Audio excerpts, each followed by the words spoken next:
Hello tout le monde, j'espère que vous allez bien. On se retrouve aujourd'hui pour une nouvelle vidéo que je suis trop contente de vous faire.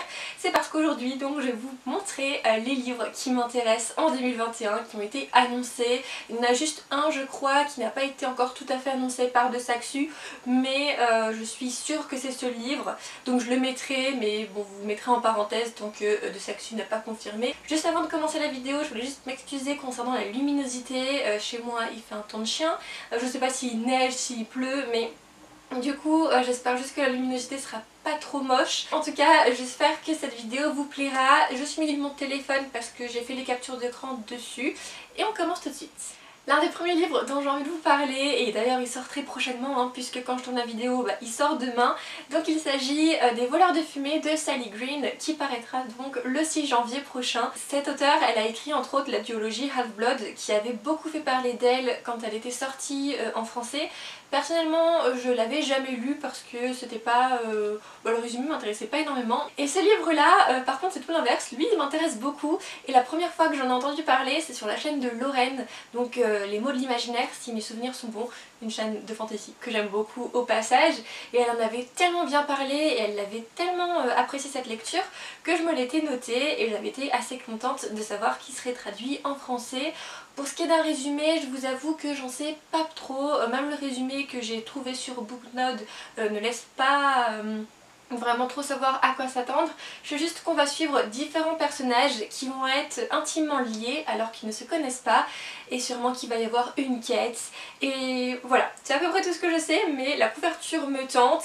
J'ai vu de super bons avis en plus de celui de Lorraine du coup, et généralement quand Lorraine aime un bouquin, je sais que je peux y aller un peu les yeux fermés parce que j'aime beaucoup les genres qu'elle lit et on a à peu près les mêmes goûts. Bon des fois il y a des ratés, mais généralement on a quand même à peu près les mêmes goûts, donc je suis assez curieuse de découvrir cette histoire et ça se trouve d'ici la fin de la semaine je l'aurai acheté. Le 20 janvier prochain sort enfin, alléluia j'ai envie de dire, le dernier tome de la saga Rebecca King qui est Acmaléon de Cassandra O'Donnell. Alors vous le savez, j'aime beaucoup la saga Rebecca, je l'ai traînée longtemps dans ma palle, et ça fait seulement quelques mois que j'ai passé la seconde entre guillemets puisque j'ai lu les tomes 3 et 4 que j'ai pas tout à fait enchaîné mais dont les lectures sont assez proches.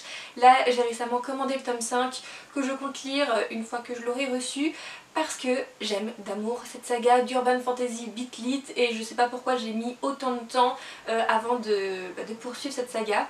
Mais voilà, du coup le tome 7 sort enfin, je suis contente parce que depuis le temps que l'auteur l'avait annoncé et depuis le temps qu'ils n'arrêtaient pas en fait de repousser à chaque fois cette fameuse sortie, là ça a l'air d'être officiel et les dates n'ont pas l'air d'avoir bougé, donc on croise les doigts pour que ça reste comme ça jusqu'au 20 janvier et qu'on puisse... Enfin, je dis on, mais moi je découvrirai la fin un peu plus tard, mais que pour les personnes qui sont à jour dans cette saga puissent enfin découvrir la fin, et puis moi je pourrais tranquillement avancer dans cette saga. Rebecca, c'est l'histoire de Rebecca King qui est une Vicari, donc c'est une sorcière guerrière qui quand elle était plus jeune a fauté puisqu'elle a eu une liaison avec un vampire, et cette liaison en fait va lui coûter la vie, en tout cas son clan a décidé de la zigouiller et elle va donc s'enfuir vers les États-Unis pour se réfugier dans la communauté du Vermont qui est un état qui regroupe en fait beaucoup d'habitants surnaturels, et donc elle pense qu'elle va un peu passer inaperçue là-bas,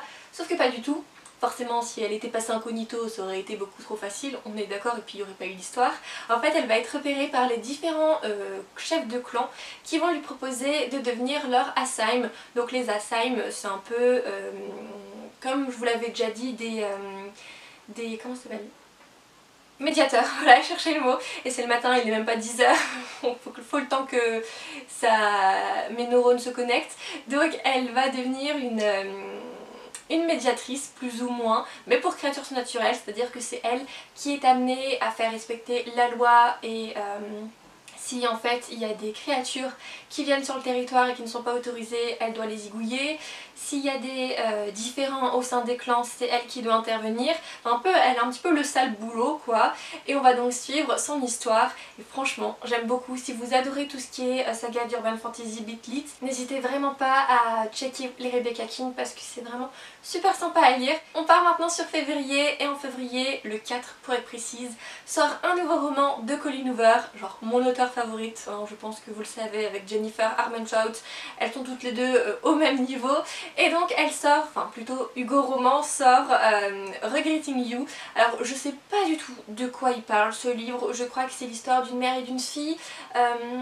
Je crois que c'est vraiment tourné autour de ça, de l'histoire entre une mère et sa fille, des attentes, je pense que la mère a pour sa fille, ou en fait peut-être que sa mère a eu des regrets dans sa jeunesse et elle ne veut pas que sa fille ait des regrets. Je crois que ça doit être quelque chose comme ça. Honnêtement je vais pas chercher à lire le résumé parce que c'est du Colleen Hoover et que j'ai tendance, Colleen Hoover, à acheter ses livres sans réellement me pencher sur le résumé parce que pour moi c'est une valeur sûre et que encore une fois, moins j'en sais quand je lis un roman, mieux c'est. Le 17 février prochain sort un roman de fantasy en poche et c'est donc La Croisade éternelle, le premier tome, La prêtresse esclave de Victor Fleury. Alors normalement je crois que le poche était déjà censé sortir l'an dernier, mais je crois qu'à cause du Covid ça a été du coup reporté à cette année et j'aime beaucoup la couverture, elle est assez simple mais ça me donne trop envie de le lire et je sais pas mais le rond un peu doré ça me fait trop penser à Hunger Games avec le Gémeaux cœur, même si ça n'a strictement rien à voir les deux sagas ensemble, mais voilà, je sais pas, la couverture, je me suis dit oh ça pourrait un peu faire penser à Hunger Games. Il y a peut-être que moi qui vois un parallèle entre, mais du coup je vais vous lire le résumé de cette saga. C'est écrit: au cœur de la capitale d'un empire millénaire, la prêtresse Nisaba est la principale servante de l'héritier royal Akurgal. La jeune femme a de quoi haïr la famille régnante, même si elle est forcée de servir son maître sans protester.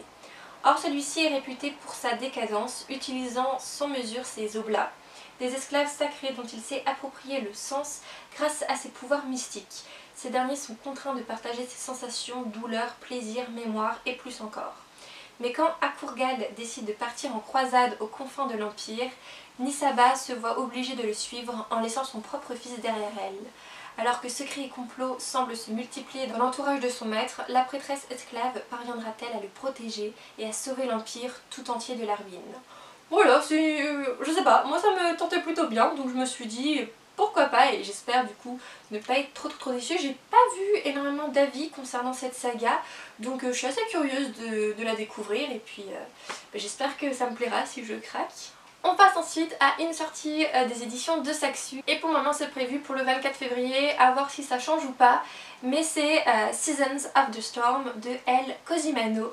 J'ai tellement hâte, ce livre, déjà la couverture elle est magnifique, donc je n'ai qu'une hâte de voir l'édition que va sortir de Saxu, hein, puisque bon ils font des super beaux objets livres, on va pas se mentir, donc je suis assez curieuse de voir ce qu'ils vont faire avec ce livre là. Et pareil, alors là je sais pas trop de quoi ça parle, il n'y a pas eu de résumé, trop de sorties. Je sais que c'est sur le thème des 4 saisons et qu'on va suivre je crois un jeune homme qui a été maudit et qui incarne en fait l'hiver pour une certaine raison. Et va y avoir toute une histoire autour des 4 saisons. Quelque chose comme ça. Encore une fois, moins j'en sais, mieux c'est, mais j'avais entendu beaucoup de bons avis sur le booktube anglophone, donc hâte de découvrir enfin cette histoire. Prévu le 25 février, mais encore une fois je sais pas du tout si ça va être cette date ou pas qu'ils vont garder, puisque ça fait quand même assez rapproché.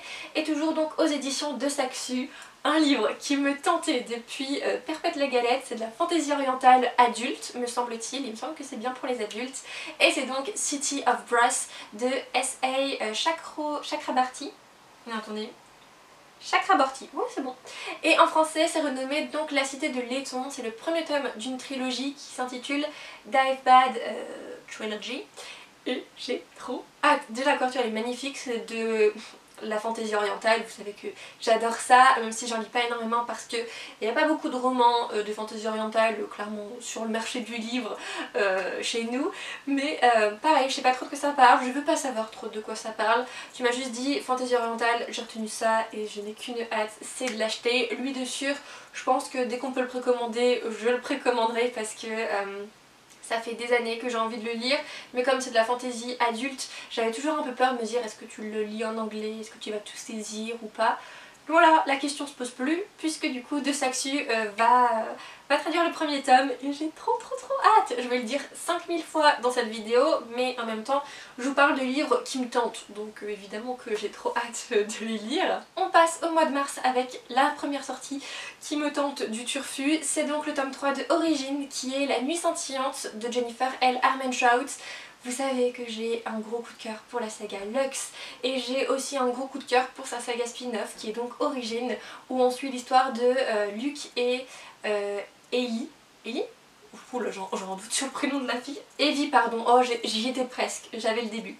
Donc c'est l'histoire de Evie et Luke qui m'a complètement plu. Ça se passe 5 ans plus ou moins après la saga Lux et j'avais adoré, surtout la fin du tome 2 en fait se finit sur une grosse révélation du turfu et j'ai qu'une hâte, c'est d'avoir le tome 3 entre les mains. Je pensais que c'était une trilogie alors qu'en fait c'est une saga puisqu'il y a un tome 4 qui a été annoncé, donc je suis d'autant plus contente parce que j'aime beaucoup l'univers Lux, donc en fait plus il y a de tomes mieux c'est pour ma part. J'espère juste que la fin du tome 3 ça va pas être une fin de malade parce que je sais pas du tout pour quand le tome 4 est prévu, sûrement pour peut-être 2022, donc ça fait long à attendre, mais voilà, hâte de retrouver les personnages, l'univers, et clairement celui-ci, ça se trouve ce sera aussitôt acheté, aussitôt lu. Toujours à la même date sort le dernier tome donc de la trilogie Les Brumes de Cendrelune de Georgia Caldera et ce tome 3 est intitulé Les Ombres Célestes. Je vous mettrai la couverture parce que ça fait pas longtemps que la couverture est sortie, que je trouve assez jolie. Enfin, j'aime beaucoup les couvertures des romans de Georgia Caldera en règle générale. Et donc ici on est dans un monde dirigé par les rois et surtout par le roi Orion. C'est lui qui dirige le monde d'une main de fer puisqu'en fait Orion a la faculté de pouvoir lire dans les esprits et de en fait tuer toutes les personnes qui en fait penserait à comploter derrière son dos. Et dans cette histoire, nous on va suivre Céphise qui va voir sa famille se faire tuer devant ses yeux suite du coup à la décision de Orion, parce que selon ce dernier, la famille de Céphise avait des pensées impures à son encontre. Et d'ailleurs même Céphise, elle va pas rester indemne puisqu'elle va être rapiécée, c'est-à-dire qu'elle va devenir mi-humaine, mi-robot. Et suite à ça, elle n'aura qu'une seule idée en tête, c'est se venger du dieu Orion. Et elle va très vite se rendre compte qu'elle n'est pas la seule à vouloir se venger et on va donc suivre son histoire. J'avais adoré le premier tome qui avait été, je crois, un coup de cœur. Et j'avais lu le tome 2 l'an dernier qui avait été hyper intéressant. L'auteur est parti dans une direction que j'avais pas du tout vu venir et qui m'a complètement plu parce que ça changeait énormément de ce que je pouvais lire en règle générale. Là on est plus parti sur du steampunk avec un univers assez sombre. Et honnêtement j'ai qu'une hâte, c'est de lire le tome 3 du coup pour avoir la conclusion à cette histoire. Et j'espère juste du coup ne pas être trop déçue parce que voilà, j'ai tellement aimé les 2 premiers tomes que forcément les derniers tomes on a toujours un peu beaucoup d'attentes et c'est toujours là où c'est un peu la cata. Donc j'espère, je croise les doigts pour que ce soit une fin bien faite et que ce soit vraiment voilà, une bonne fin en soi. Réponse du coup en mars. Et le dernier livre donc que j'ai retenu pour cette vidéo, c'est donc Guenièvre Deception de Kiersten White et je suis hyper impatiente. Si c'est ce roman, comme je vous l'ai dit, je suis quasiment sûre à 99%. Mais bon, actuellement de Saxu n'a encore rien officialisé, mais pour moi, au vu des indices, c'est celui-ci. Et donc là il est prévu d'après Booktube pour le 10 mars, mais encore une fois les dates de sortie je préfère toujours voir ce que va annoncer de Saxu parce que c'est toujours susceptible de changer. C'est une réécriture un peu de Kaamelott forcément, avec la reine Guenièvre dans les Chevaliers de la Table Ronde et vraiment hâte. Je sais pas trop à quoi m'attendre. Est-ce que c'est elle qui va sortir Excalibur ou est-ce que ça va être une autre réécriture de la légende? Aucune idée, mais franchement j'ai qu'une hâte, c'est de pouvoir découvrir enfin ce bouquin. Et bien voilà concernant cette petite vidéo, j'espère sincèrement qu'elle vous aura plu. Forcément je suis pas trop rentrée dans les détails en termes de résumé parce que pour certains, voire quasiment tous les bouquins, les résumés sont pas encore tout à fait sortis et comme je vous l'ai dit, moins j'en sais, mieux c'est. Et puis si c'est des suites de saga, voilà, pour éviter tout spoil, j'essaye de pas trop en dire. Mais ça fait quand même pas mal de livres qui m'intéressent pour cette nouvelle année qui commence. Et encore, c'est que le début. Il y en a encore plein d'autres que j'ai bien envie de m'acheter. N'hésitez pas en commentaire pour le coup à me dire quelles sont vous les sorties que vous avez retenues pour 2021. Ou si l'un des livres que je vous ai présenté vous fait de l'œil aussi. Et sur ce, bah écoutez, je vous souhaite à tous et à toutes de très belles lectures. Et on se dit à la semaine prochaine. Bye!